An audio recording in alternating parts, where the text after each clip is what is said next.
Hi liaisons, this is a quick overview of first day of class, things to touch on. There is an accompanying document in the Canvas course, but I just wanted to say a few things.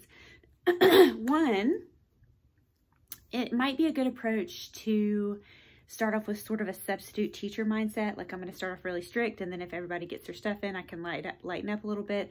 But I would definitely decide that you are going to go by the syllabus and you are not going to bend for every overdue log and journal. I think that is a lesson that I would say most of the seasoned liaisons have learned. So I encourage you, I give you a permission slip to take off points. A lot of liaisons think if students fail or they don't do well, that reflects them, but I actually think the opposite. I think that means that you're holding the line. So I just want to say that first of all. Second, you are not IT. So students have been, they have gotten some teaching just like you have on the LMS and on Zoom. And so if they have tech issues, you're not their person. You refer them to the help desk, just like you would go to the help desk if you had issues. Second, I used to say it is unacceptable for students to meet in a public place, like a coffee shop. But I have changed my mind a little bit about that because some of our students are going from their internship to class and they could be placed 50 miles away from home and not be able to make it home in time.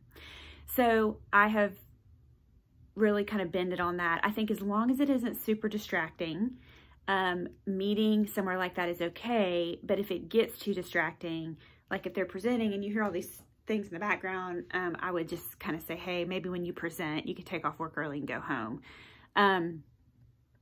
That's kind of personal preference, but in general, it's really distracting if they're in a public place.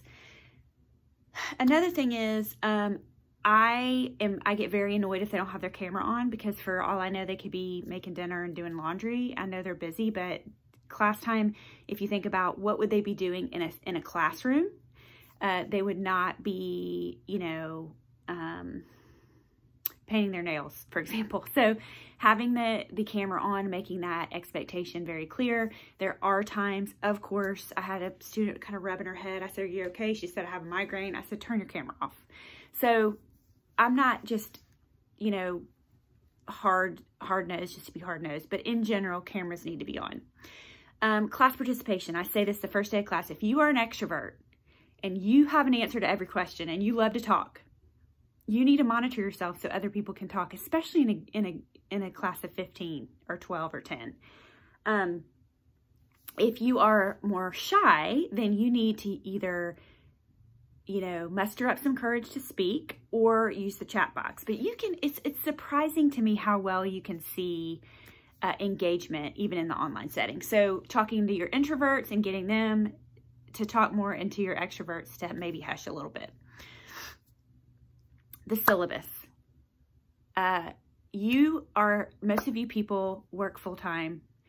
You do not have time to answer questions that are in the syllabus. So I am a big stickler. Do not set up a time to ask me questions unless you have consulted the syllabus. And even my 6-year-old, his teacher says, ask 3 and then me, which I love. So ask 3 of your classmates and then ask me if you don't have the answer and read your syllabus again. So I'm really big on that because it is really frustrating as a teacher when you spent so much time trying to create the syllabus and directions and nobody's reading it.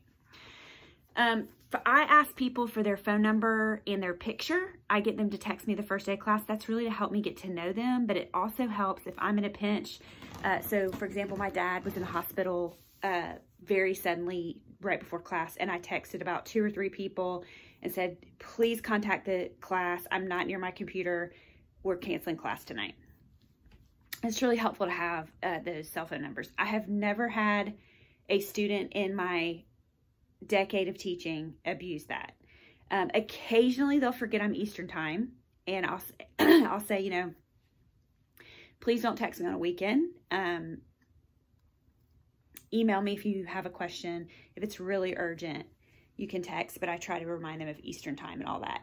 Also, you know, for you need to remind them you have a full-time job and what your parameters are. Like, I will not be able to get, if you send me an email at 8, I will not be able to get back to you till 6. So that is up to you, how available you want to be. But I do like to kind of say, like, just give me some time to get back to you. I'm trying to save the big two till the end. I would make sure that you kind of talk about, you know, your experiences and humanize yourself. And they love to hear practice experiences. So what your background is in. It might help to say, hey, you know, I'm not available during the day, so don't expect me to write you back during the day. And you set your own boundaries around that. Okay, you are a liaison in the truest sense of the word in the online program, because you are setting up the relationship. People don't know Baylor in a lot of these placements, so you're helping articulate the 10th competency, the ethical integration of faith and practice. You're kind of transmitting our culture. So you are a liaison in the truest sense of the word. You are helping the students navigate any issues after they have done it themselves. So you're empowering them to have hard conversations. Why am I not getting client contact? You said I could do this and now you're saying I can't. Those kind of things they need to take ownership over. And if it's not going anywhere, then you step in, but you let them do the work first. If there's safety and ethics issues, you might need to step in sooner, and we'll talk about that. You are a gatekeeper. You are not a clinician. You're not a therapist. You are a gatekeeper. It sometimes is very hard to, especially all of us social workers who are helpers, to let students fail, to let them get a bad grade. But I'm begging you to do that. We are gatekeepers. We have to manage any kind of professional behaviors that are happening, unprofessional behaviors that are happening. We have to deal with those because we're gatekeepers. So to that end, please make sure you document. Please make sure you jump on those things ASAP. If you are seeing unprofessional behaviors in the class, please reach out to the agency and just say, hey, how's everything going?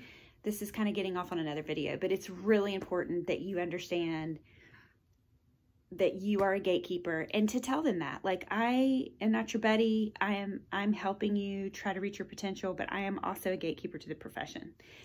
And then the other big thing for the first day class I would please beg you to talk about is during COVID especially, you might have a person over here who is killing it at their placement. They've got a caseload, they're doing CBT, they're staffing cases, they're leading groups, they're just, I mean, they're knocking it out of the park. Then you've got a student over here who is hardly getting client contact. We might even have to come in and supplement. It is a hot mess because maybe they're in a COVID hot spot and the agency's really struggling.